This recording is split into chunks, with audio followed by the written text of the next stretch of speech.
ಬೆಂಗಳೂರಿನಲ್ಲಿ ಮತ್ತೊಂದು ಶಾಲಾ ಬಸ್ ದುರಂತ ನಡೆದಿದ್ದು ಅದೃಷ್ಟವಶಾತ್ ಯಾವುದೇ ರೀತಿಯಾದಂತಹ ಅನಾಹುತ ಸಂಭವಿಸಿಲ್ಲ.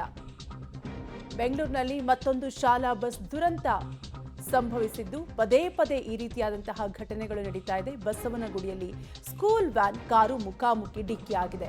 ಸ್ಕೂಲ್ ವ್ಯಾನ್ ಜಖಂ ಆಗಿದ್ದು ಕೂದಲೆಳೆಯಲ್ಲಿ ಭಾರೀ ಅನಾಹುತ ತಪ್ಪಿದೆ. ಸ್ಕೂಲ್ ವ್ಯಾನ್ನಲ್ಲಿದ್ದ ಒಂದು ಮಗುವಿಗೆ ಸಣ್ಣ ಪುಟ್ಟ ಗಾಯಗಳಾಗಿದ್ದು ಬಸ್ನಿಂದ ಡೀಸೆಲ್ ಸೋರಿಕೆಯಾಗಿದ್ದು ಮಕ್ಕಳನ್ನ ಇಳಿಸಿದ್ದಾರೆ ಸ್ಥಳೀಯರು.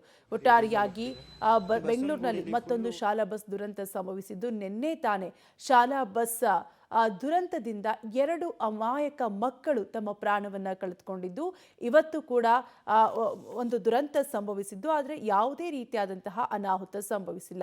ಸ್ಕೂಲ್ ವ್ಯಾನ್ನಲ್ಲಿದ್ದ ಒಂದು ಮಗುವಿಗೆ ಸಣ್ಣ ಪುಟ್ಟ ಗಾಯಗಳಾಗಿದ್ದು ಬಸ್ನಿಂದ ಡೀಸೆಲ್ ಸೋರಿಕೆಯಾಗಿದ್ದು ಮಕ್ಕಳನ್ನ ಸ್ಥಳೀಯರು ಇಳಿಸಿದ್ದಾರೆ.